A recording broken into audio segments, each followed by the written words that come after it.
سيد إبراهيم، يبدو أن لدينا اتصال من الصومال. محي الدين، تفضل محي الدين. وعليكم بالجزيرة.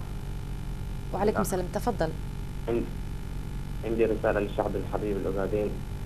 عندنا تجربة مع القوات الإثيوبية التي أهلكت الأخضر واليابس، ونحن جربنا أنه لا خيار إلا القتال والجهاد في سبيل الله، فلا تدخلوا معهم مساومة ولا مصالحة، فالدم الدم، لا قانون يحرمونه ولا حقوق إنسان يصونونه، فأعدوا لهم العدة وافتحوا المجال للمتطوعين كما فعلت الشباب في الصومال.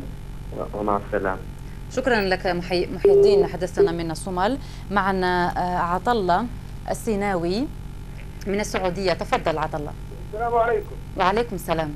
ممكن أسأل الشيخ سؤال؟ تفضل. كيف توصل التبرعات للجبهة؟ وصل سؤالك عطلة السناوي، وأعود إلى معنا اتصال آخر. صباح عبيد من سوريا، تفضل. الله يسعد مساكم. أهلا بك. أنا صباح عبيد، نائب بالبرلمان السوري. قضية الصومال يعني أنا من وجهة نظري قضية دولية وليست قضية الصومال حصرا. يعني هذا النزاع تجار السلاح في العالم وأصحاب مناطق النفوذ والشركات المتعددة الجنسيات كلها يهمها أن يبقى هذا الإشكال بالصومال قائم، حتى الصومال السعيد اللي قسموه من فترة بسيطة. يعني أنا من وجهة نظري يا سيدتي الفاضلة أنه يجب أن نعرف تماما ما هي الطرق والسبل للتبرع أو للمشاركة بنهضة هذا الشعب العربي المغيب. يعني مثل جيبوتي مثلا نحن لا نعرف عنها إلا أنها مثلا قاعدة أمريكية. نعرف أن رئيس الصومال الجديد جاء من جيبوتي، جاء إلى الصومال. يعني في قضايا كثيرة مبهمة وغامضة، لا نعرف من الحقيقي ومن المزيف، مثل قضية دارفور بالضبط. يعني للأسف الشديد يعني دارفور يقولون لك بأنها مثلا صراع الرعي بين الرعاة وأصحاب المناطق، والصومال يعني الصومال بلد عزيز. أنا أتذكر دائما أن الصومال كان له مشاركات هامة قديما. يعني لا أدري هل الدكتاتورية هي الحل الوحيد للوطن العربي عندما يحكم مثلا الرئيس زياد بري رحمة الله عليه سابقا. أنا لا أعرفه طبعا، إنما نقرأ بالأخبار وبالتاريخ عن زياد بري.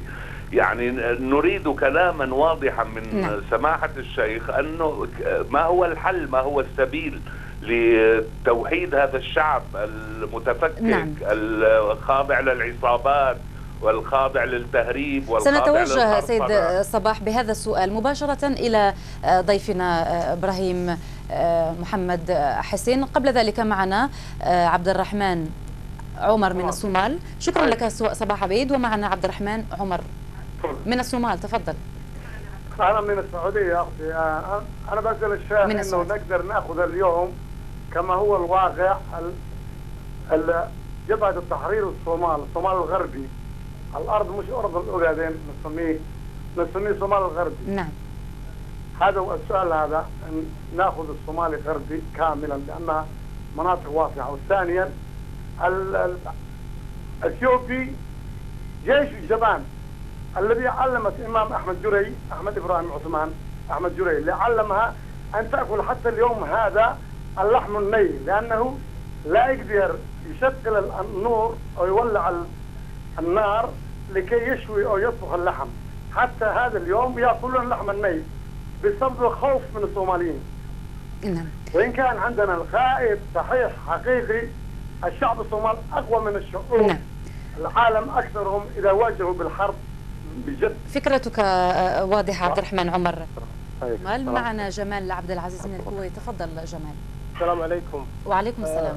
أرجو من الشيخ إعطائي نبذة عن واقع المقاومة الآن في أوغادين. يعني هم في تقدم الآن أو في يعني جمود وصمود فقط؟ هذا بالضبط من الشيخ. شكرا جزيلا لك. ونعود إلى الضيف. سيد إبراهيم، يبدو أن الكثيرين يسألون ويتساءلون عن كيفية الوصول إلى سبيل لدعم حركة التحرر والمقاومة في أوغادين. ما هي إجابتك؟ كيفية دعم الجبهات التحررية عادة هي لها طرقها الخاصة، والجبهات أولا تعتمد على الشعب المحلي وظروفها المحلية كما يظهر أمامكم في الشاشة. بالنسبة للإخوة المسلمين الذين يريدون أن يدعموا هذه الجبهة ومشاريعها الإنسانية بالذات، فهناك عدة وسائل. هناك جمعيات خيرية تعمل في هذا المجال مثل جمعية التعاون الخيرية في أوغادين، ولعلكم تجدون الويب سايت أو موقعها. إذا أدخلت الجوجل جمعية التعاون الخيرية في أوغادين فستحصل الموقع وفيها الأرقام وكل شيء إن شاء الله. جمال، بخصوص نعم تفضل. الأخ جمال كان يتساءل عن وضع المقاومة، هل هي في تقدم أم كيف هو وضعها؟ وربما نتساءل أيضا، هل الجميع من المقاومين في أوغادين هم متضامنون أو هناك نوع من الانقسام مثل ما نشاهده في الكثير من حركات التحرر؟ الوضع الراهن للمقاومة في أوغادين وضع حرج جدا، لأن كل القوات المنسحبة عن الصومال المنهزمة متمركزة في أوغادين، والحكومة الإثيوبية لا تريد أن تتقدم هذه القوات إلى عاصمة الإثيوبية أديس أبابا حتى لا يحدث انقلابات من هذا الجيش المتأثر في الهزيمة في الصومال، فيفعلوا يعني أفاعيل بشعة في المدنيين، والمعارك شبه يومية في أوغادين. فالوضع حرج جدا، أعداد هائلة من الشعب وأعداد كبيرة من المقاومين استشهدوا وجرحوا، ولكن نقول حسبنا الله ونعم الوكيل، ونتوقع إن شاء الله تعالى هذه حركة نسميها حركة المذبوح للاحتلال، لأنه منهزم في أوغادين ويريد أن يتظاهر أمام العالم وأمام الوضع المحلي أنه قوي وانسحب، لكن نحن نقول منهزم وضعيف جدا.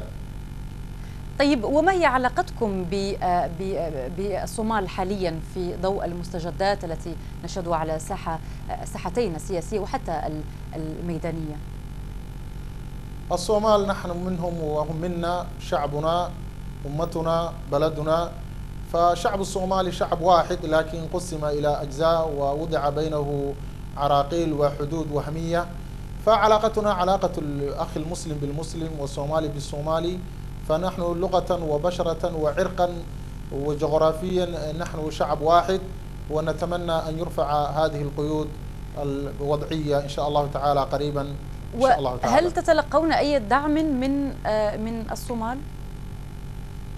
الصومال أصلا ما في دولة حتى أن نتلقى منه دعم، يعني ليس هناك دولة مركزية في الصومال تدعمك، لكن الشعب شعبنا والبلد بلدنا. فيعني العلاقة بيننا وبينهم هي علاقة شعب واحد، أما دولة تدعمنا لا توجد أصلا حتى تدعمنا دولة.